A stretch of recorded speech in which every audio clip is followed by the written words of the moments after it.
बैठ जा बड़का दादा, बैठ जा, बैठ जा भैया, बैठ जा, बैठ जा। हाँ जरूरत है, इससे बड़ा हथियार कौनो नहीं ना हमारे सबके पास। हम सब कलाकार है। बढ़िया भैया, छोटा मोटा आपके चरणों की धूल हैं। गाने वाला बेहतर नहीं होता दोस्त, सुनने वाले ही बेहतर होते हैं। याद रखें दोस्त, आप सब बहुत महान हैं। आप सबका हम लोग वंदन करते हैं, अभिनंदन करते हैं, स्वागत करते हैं। अब देखा इनका पैंट पहरे चनी के बढ़िया यार। वाह भैया, हमने कहा ना राम वनवास में हैं, सीता जी का हरण हो गया है, राम की सेना सो रही है। इसीलिए हमने कहा कि चांदनी छटा रही छितराई,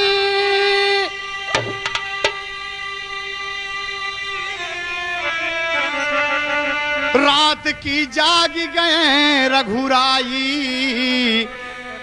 देखें लखन के धनुहिया पे बाण।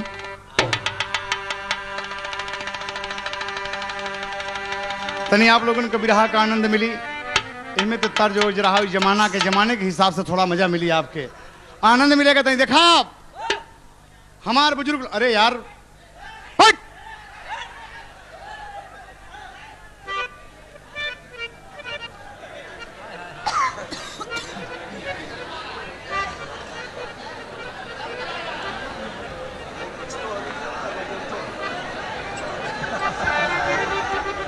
ए भैया, लखन के धनुही पे बाण देख के रामचंद्र लक्ष्मण से पूछ पड़े कि भाई कहा थी। तनी के पत्ती बढ़ा मास्टर। कहे धनुष पर काहे धैला तिरिया। तनी के और बढ़ला मास्टर। अरे धैला धैला धनुष पर काहे धैला तिरिया।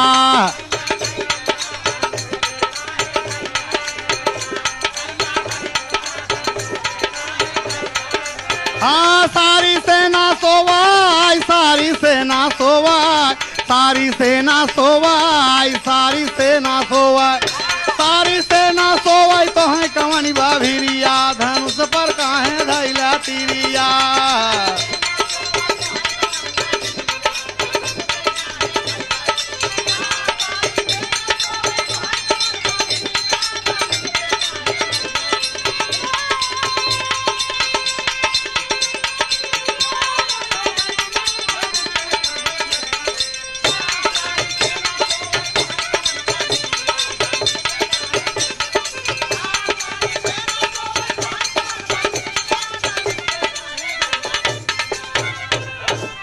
लक्ष्मण बोलो, आपके धनुष पर तीर क्यों है? सारी सेना सो रही है लेकिन आप जग रहे हैं।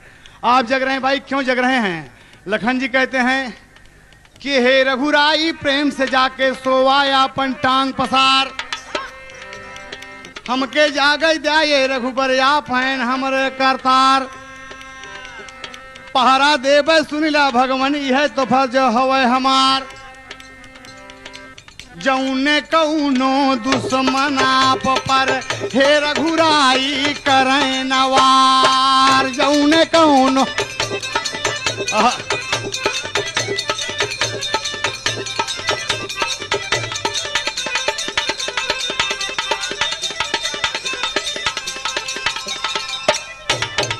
कहा हे भगवान आप पर कोई दुश्मन वार न कर सके, इसलिए मैं जग रहा हूं रात को।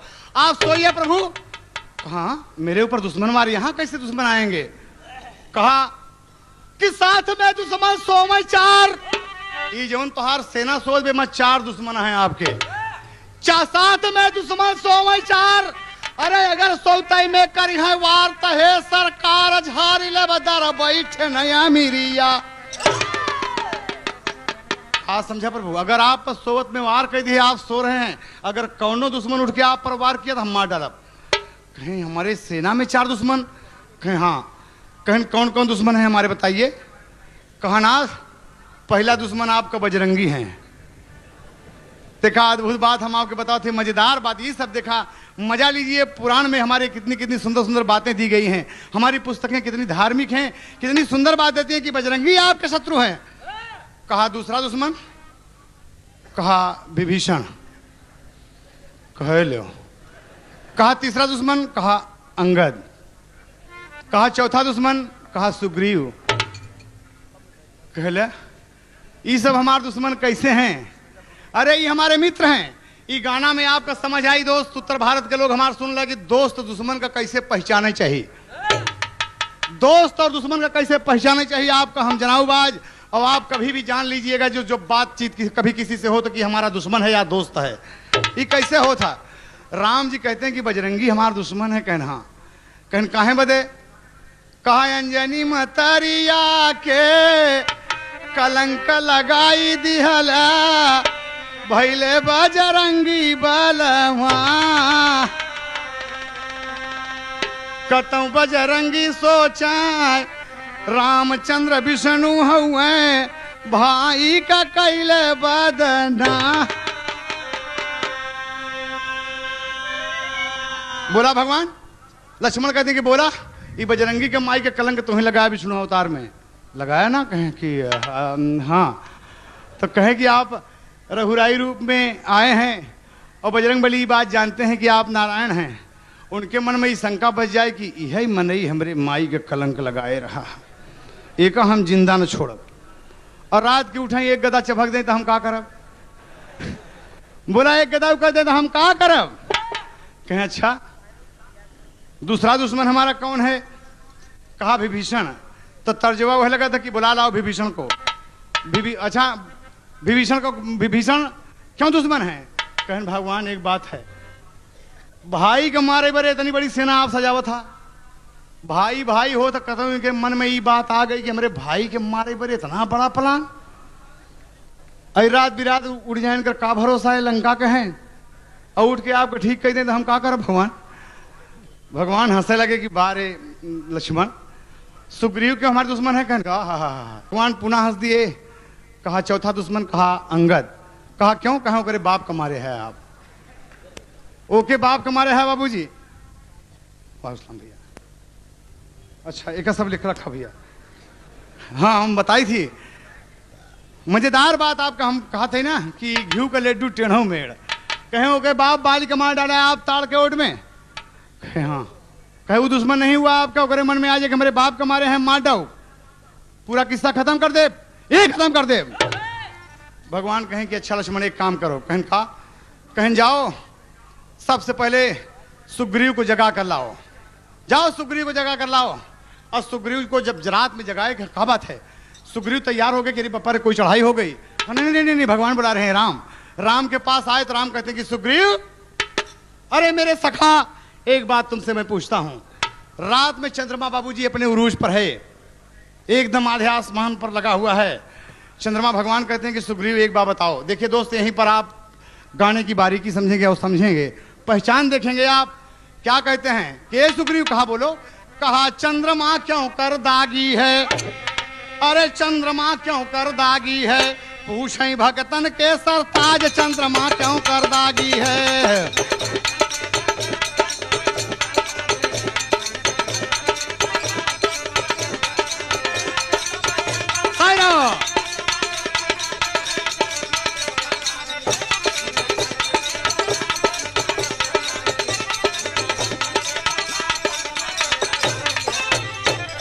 कहा है महाराज राजा जथ के 27 बिटिया रहीम तो बहुत महाराज।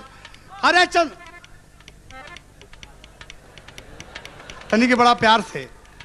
अरे ये 51 रुपए का पुरस्कार बाबू मार्कंडे सिंह जी की तरफ से। यही बतिया कहते हैं कि जाओ अगर तुम 27 नारी में एक नारी रोहिणी से प्यार करते हो तो कृतिका चुंगली जब किया जाके तो श्राप दे दिया राजा दक्ष कि तुम इसी से घटोगे बढ़ोगे और तोहरे क्षय रोग हो जाए। तो कहते हैं कि ये बात है चंद्रमा ही बात आगे। हाँ महाराज राजा दक्ष का श्राप है। कहन कि जाओ सो जाओ, जाओ सो आओ। भगवान कहे कि दूसरा दुश्मन जरा बुलाओ उसको, उनको बुलाओ जरा विभीषण को। तो लक्ष्मण जी सोचन कि चंद्रमा से ही दुश्मनी से क्या मतलब? चंद्रमा दागी है वो बता दिए क्या मतलब है? कुछ समय में कहेंगे जाओ जगाओ। विभीषण जब जगा के आए तो विभीषण जब जाग के आए तो क्या कहते हैं? बोलो चंद्रमा क्यों दागी है विभीषण?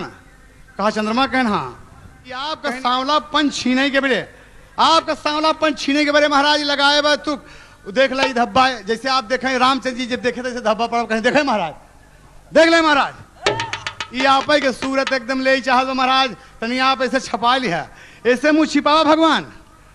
बजरंगी बताए जब तो कहते हैं कि जाओ बजरंगी सो जाओ, ये हमारा रूप लेना चाहता है, कहना हाँ कह जाओ ए बेचे वाले बैठ बैठ हट, नालायक कहेंगे बड़ा इसको। और क्या कहते बाबूजी,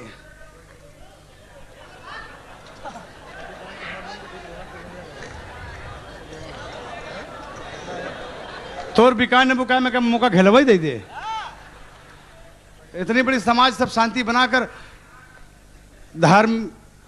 धार्मिक पक्ष में जुटी हुई है, इनका देखा थमावत है, कहें लक्ष्मण कहें हाँ, कहें साथ में दुश्मन सोवई चार, साथ में दुश्मन सोवई चार, अरे बात हम मानत है तोहार हो कि राम जी कैसमरी सूरतिया, अरे राम जी कैसमरी सूरतिया, कहें दुश्मन में बाटे फूट मतिया, राम जी कैसमरी दुश्मन में।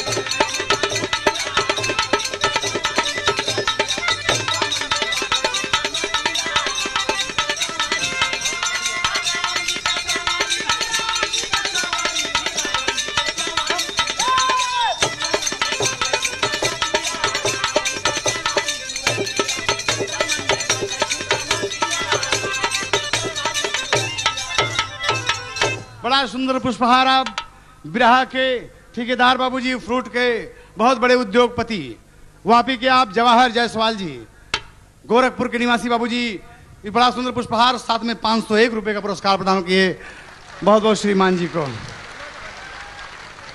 प्रणाम हो। मालिक का सदा सुखी रहें, बहुत तरक्की करें।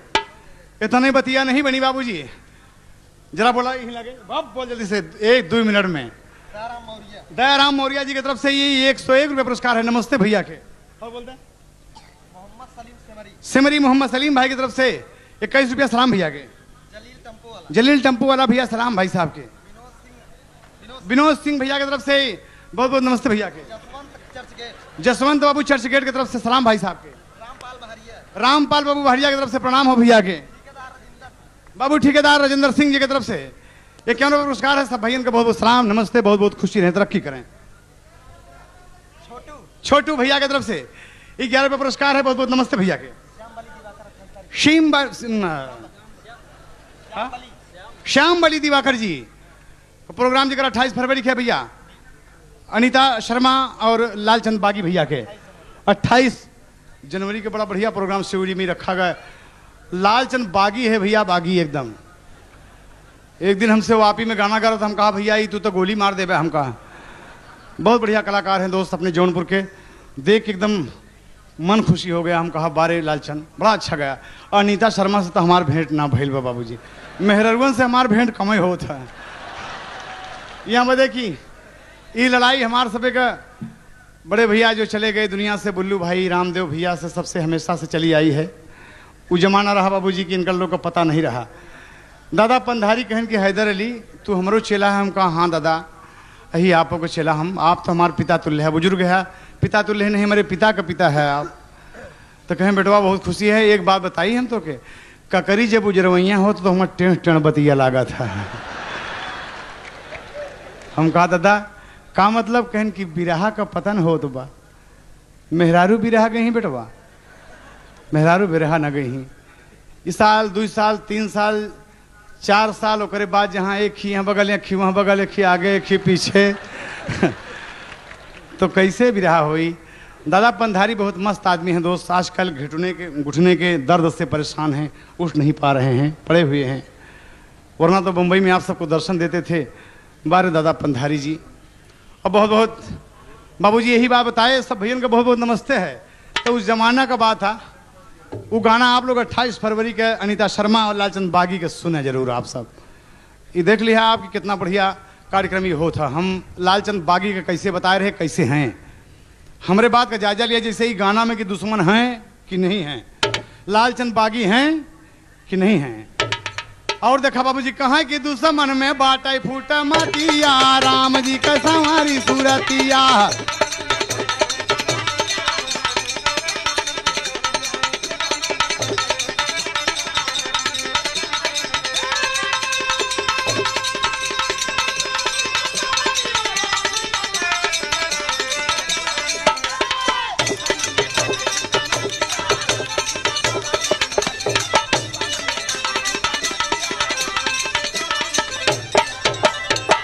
कहाँ सुना लक्ष्मण, ऐसा नहीं।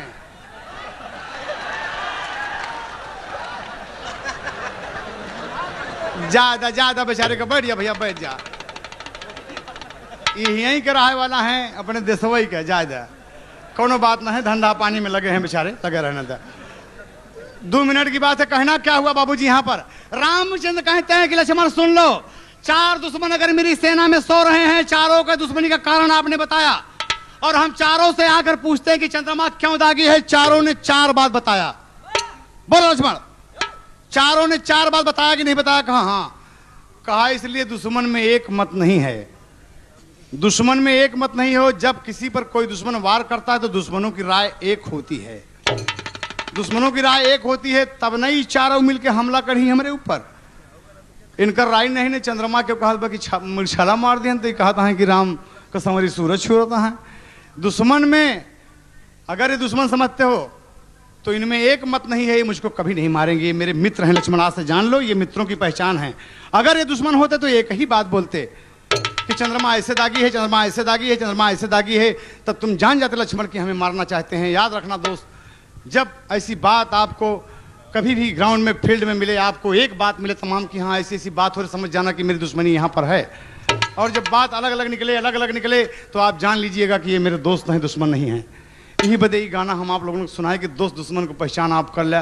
रामचंद्र जी ये बात लक्ष्मण को बता दिए तो स्वामी गीतानंद कहें भूलुरता दिए कोतारी, यादव राम यधार कहें सरसारथ की बलिहारी हो, धनुष पर काहे धैला तिरिया। 1 मिनट का बात है, हमरे स्वर्गीय बुल्लू भैया का परम साथी आप चचा काशीनाथ यादव मंच पर आए हैं, हम चाहेंगे कि आप स्वागत दें। और ऐसे आ जाएं चचा।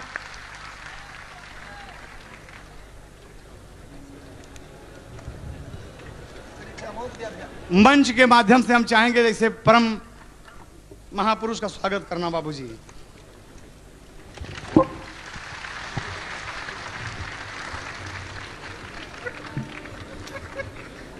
बढ़िया आसन लेके बढ़िया, वहीं आपके जोड़ीदार वाली ताज लगी रही। एक राय होती तो मैं आपकी बात मान लेता कि ये मेरे दुश्मन हैं। ये 2 दुश्मन का पहचान बाबूजी तो स्वामी गीतानंद कहें भुल्लुरता दिए कोतारी, यादव राम यधार कहें संसारद की बलिहारी हो, धनुष पर काहे धैला तिरिया।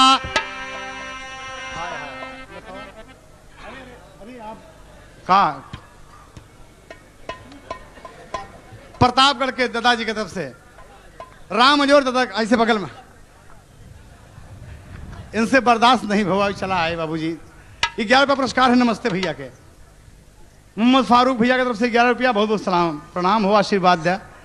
तो हर लड़किया पढ़ के है हम बहुत बैठा, धन्यवाद है। तो यहीं पर राम ने बताया कि राम दोस्त दुश्मन क्या होते हैं, इसलिए हम सोचेंगे थोड़ा सा जयकारा लगे, बोलो श्री रामचंद्र की। अरे भुल्लुर दादा छोड़न भारत कई जगिरिया, धनुष पर काहे धैला तिरिया।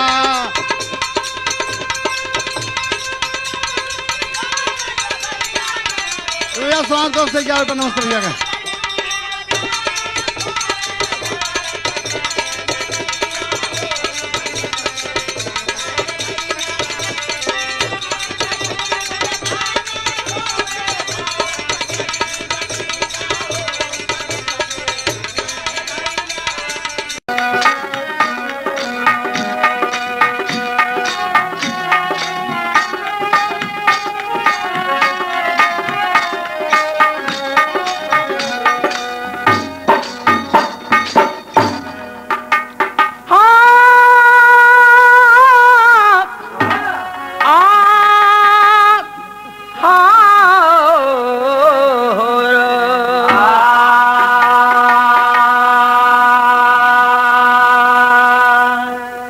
स्नेह संपुट में खुशियां छलकती सदा, स्नेह संगम से बढ़ती है सद्भावना, स्नेह के सिंधु में ममता मोती मिले, स्नेह सरगम सुनाता है शुभ कामना। भव्य भारत की गरिमा विमल भारती, विश्व भर में कोई जिसका जोड़ा नहीं, मान सम्मान मतलब मसल हो दिया, मान सम्मान मतलब मसल ही दिया, क्या कहूँ कुछ जमाने ने छोड़ा नहीं। तरज बदल गई, बिल्कुल नई भोजपुरी हो, ये 88 पर लागू बा कि अब से चेता चेता भुलैलू काहे चढ़ल जवानी में, अरे ऐसे मचल मचल के चलबू लग जाई आगी पानी में।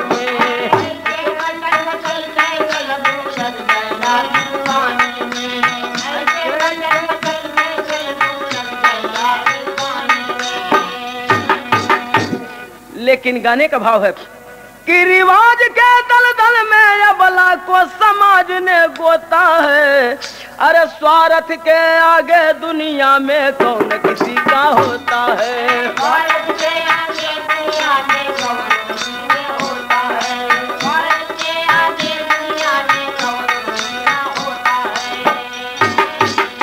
अरे सृष्टि में नर और नारी का अधिकार है समान, किस हेतु हो रहा है आज नारी का अपमान। बनाया पुरुष वर्ग ने पुराण धर्म को, हो करके मानव भूल गए मानव के कर्म को। यह धर्म भी पुरुषों का पक्षपात किया है, अबला समझ के नारियों संघात किया है। विधुर करे कई शादी यहाँ रोक नहीं है, कहते हैं विधवा के लिए यह लोक नहीं है। दुनिया में भ्रष्टाचार का कारण तो मर्द है, समाज वालों सोचो सामाजिक दर्द है।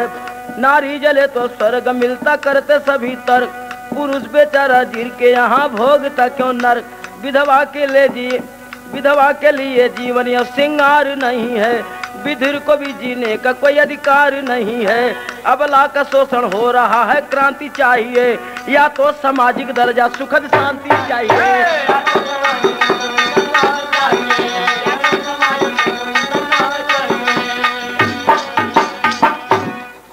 भैया ये बात कहाँ की है? कवि ने कहा है कि नारियों के लिए इस संसार में जीने का अधिकार नहीं है। वो कैसे? आपके सामने घटना पेश है राजस्थान की, लेकिन तर्ज यहाँ पर बाप भोजपुरी और निर्गुणी भाव बात।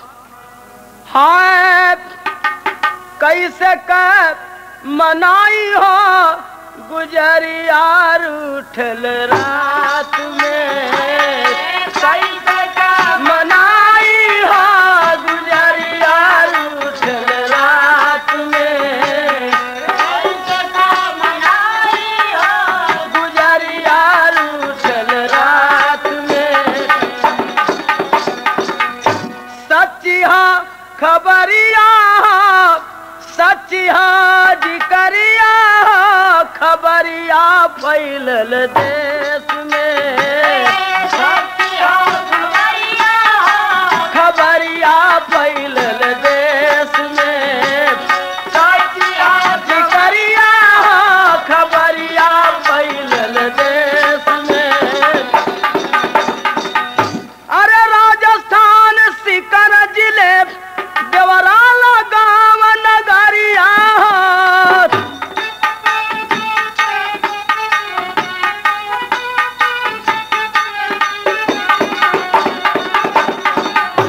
राजस्थान सीकर जिले देवराला गांव नगरिया। माल सिंह अगर चंदा थे तो रूप कुंवर थी चकोरिया हो, खबरिया फैलल देश में, सच्ची हाजी करिया खबरिया फैलल देश में, सच्चिया खबरिया खबरिया फैलल देश में। राजस्थान सीकर जिले देवराला गांव में ये रूप कुंवर की शादी माल सिंह से हुई थी, लेकिन शादी के बाद हुआ क्या? भगवान की जो है दृष्टि बिगड़ जाती है। और हुआ क्या कि डगमगात धारा में एक दिल बेबस डूबल नवरिया,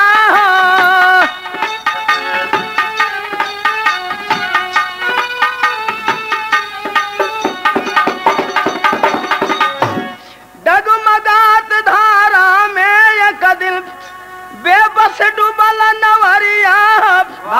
अरे विधवा हो गई रूप कुंवर बरसले बिरह बदरिया हो, खबरिया फैलल देश में सच्चिया खबरिया, खबरिया फैलल देश में सच्चिया खबरिया, खबरिया फैलल देश में। अरे वाह, जिस समय माल सिंह की मृत्यु हो जाती है, रूप कुंवर विधवा हो जाती है और अभी जीवन के कुछ दिन देख न पाई थी, तो कवि यहाँ लिखते हैं क्या, हर आशा का बगिया उजर गईली, हाय सेनुरा कलाली उतर गईली, हाय सेनुरा कलाली उतर गईली, हाय सेनुरा कलाली उतर गईली।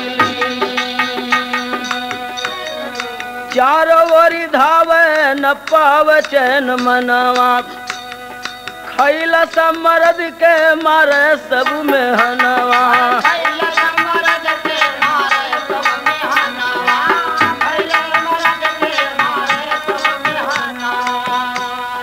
हाँ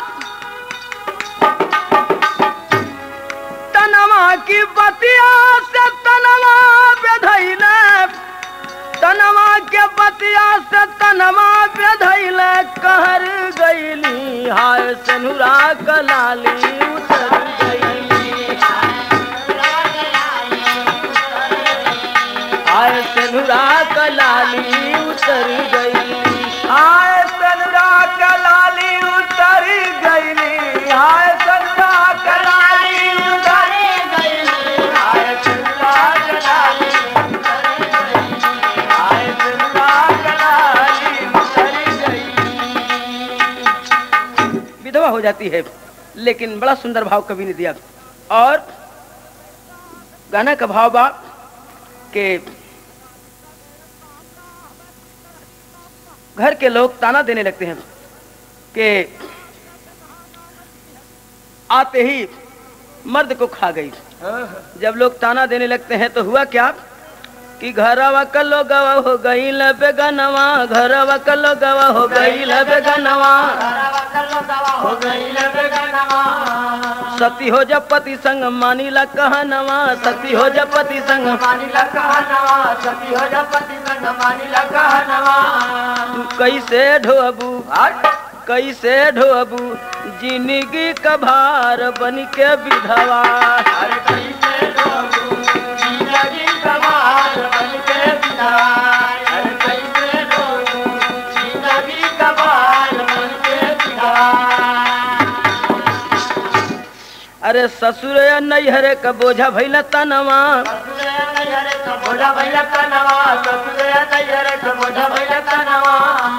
देखी देखी मुँह सब फेरी है नया नवा, देखी देखी मुँह सब फेरी है नया नवा, देखी देखी मुँह सब फेरी है नया नवा। तू कैसे करबू सो रहो सिंगार बन के विधवा, अरे कैसे करबू सो रहो सिंगार बन के विधवा, अरे कैसे करबू सो रहो सिंगार बन के विधवा। आए है जब सभी लोग कहने लगते हैं कि विधवा बन करके जीना तुम्हारे लिए ठीक नहीं है, तो बेदर्दी जब जमाना हो गया, बेबस टूट गया सपना का ताना बाना, बेबस टूट गया सपना का ताना बाना, बेदर्दी जब जमाना हो गया,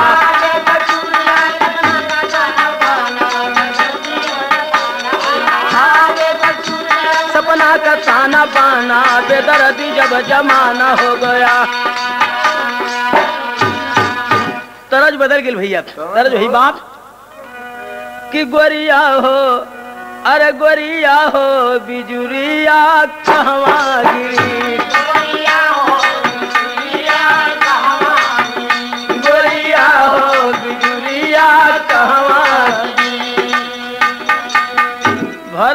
सवा गगरिया कहवा गिरी गोरिया हो बिजुरिया कहवा गिरी गोरिया हो बिजुरिया कहवा गिरी गोरिया हो बिजुरिया कहवा गिरी।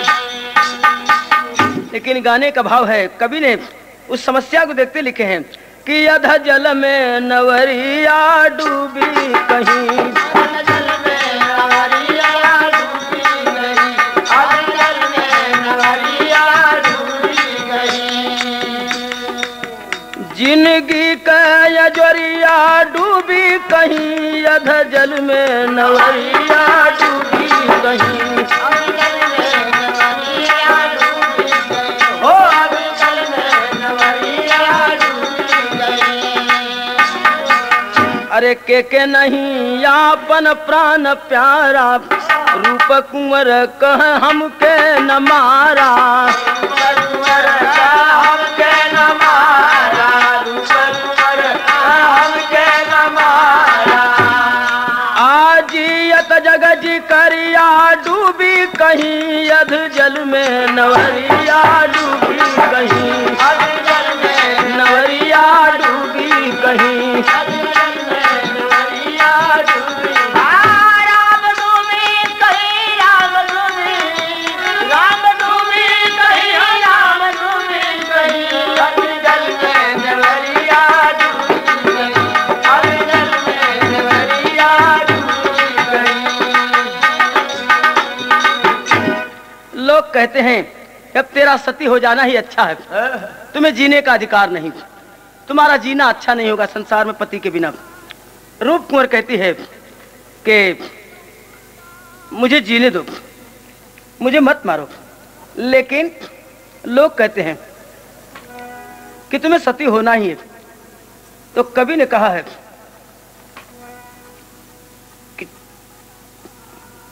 कि अबला चेतावा लागल, ऊंच नीच बतिया बतिया मारी गईली ना, मतिया मारी गईली ना, संगवा कैल घात घतिया मतिया मारी गईली ना।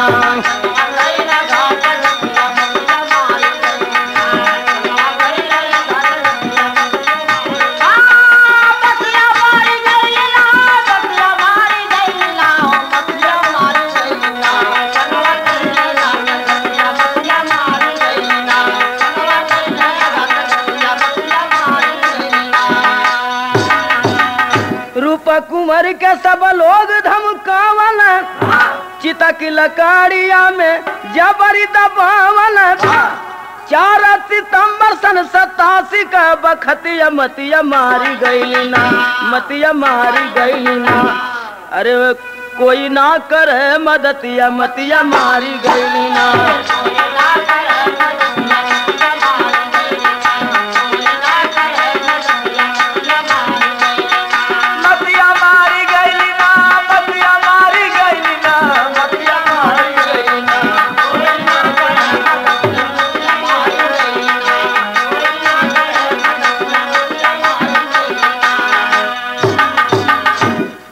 तर्ज हो विदेशिया, सभी लोग एक स्वर से कह देते हैं कि तुम्हें सती होना।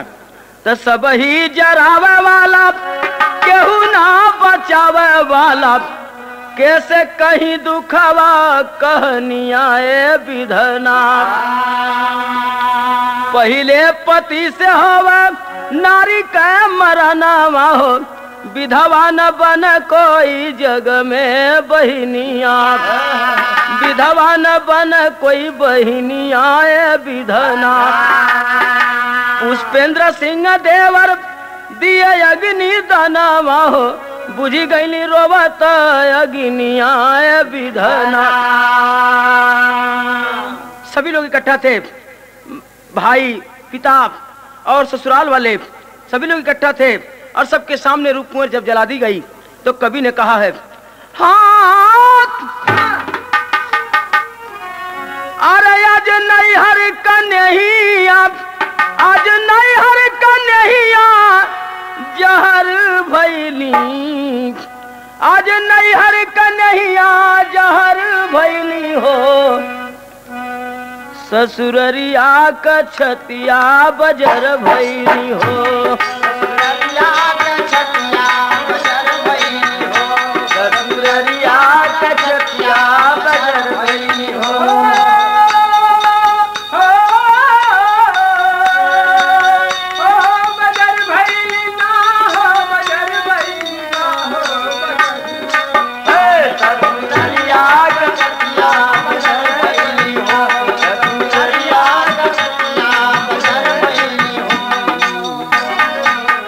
वाह, लेकिन इसी को एक लय बदल के कहते हैं कि आप किया जन्नई हर का छतिया जहर भैली हो, ससुररिया का छतिया बजर भैली हो, ससुररिया का छतिया बजर भैली हो, ससुररिया का छतिया बजर भैली हो। अरे जमन भैया बाबा दुलार नान कैल, हमारी मऊतिया के मेला देख अइल। अरे नारी दुखिया तो दर दर बेकदर भैली हो, ससुररिया कछतिया बजर भैली हो, ससुररिया कछतिया बजर भैली हो, ससुररिया कछतिया बजर भैली हो।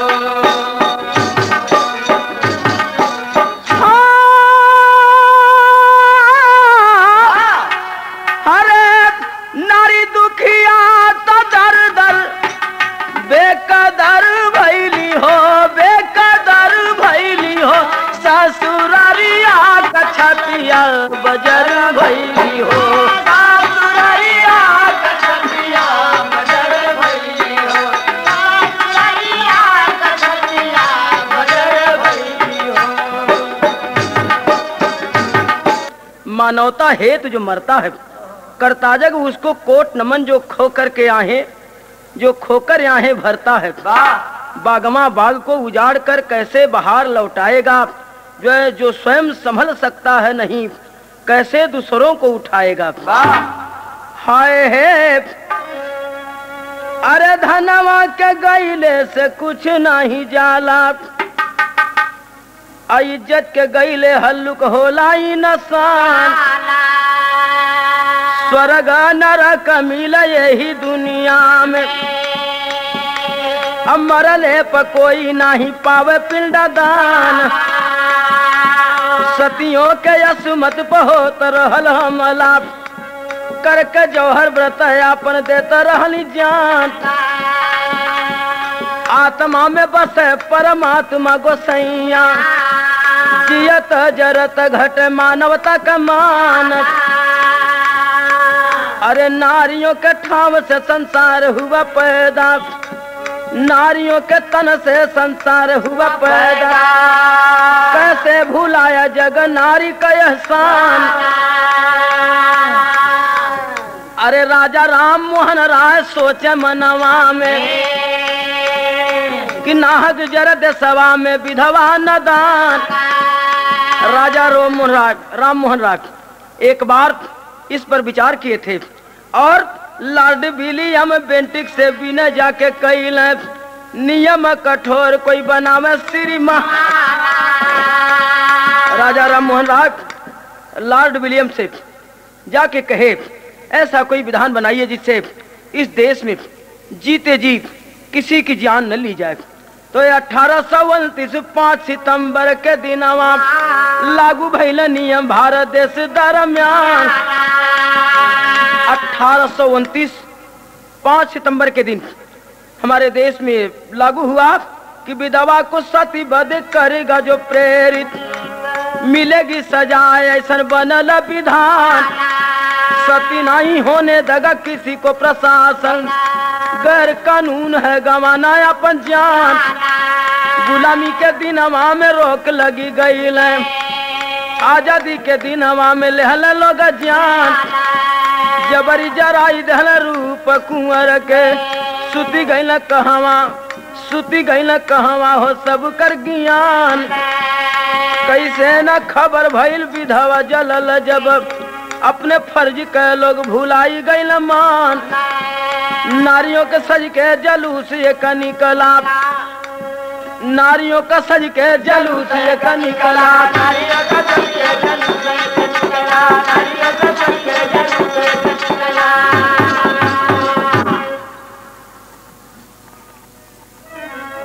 उस विरोध में एक नारियों का जलूस निकला और उसी समय गुरु बिहारी गुरु गणेश, गुरु बिहारी गुरु गणेश सींचते प्रेम का पौधा।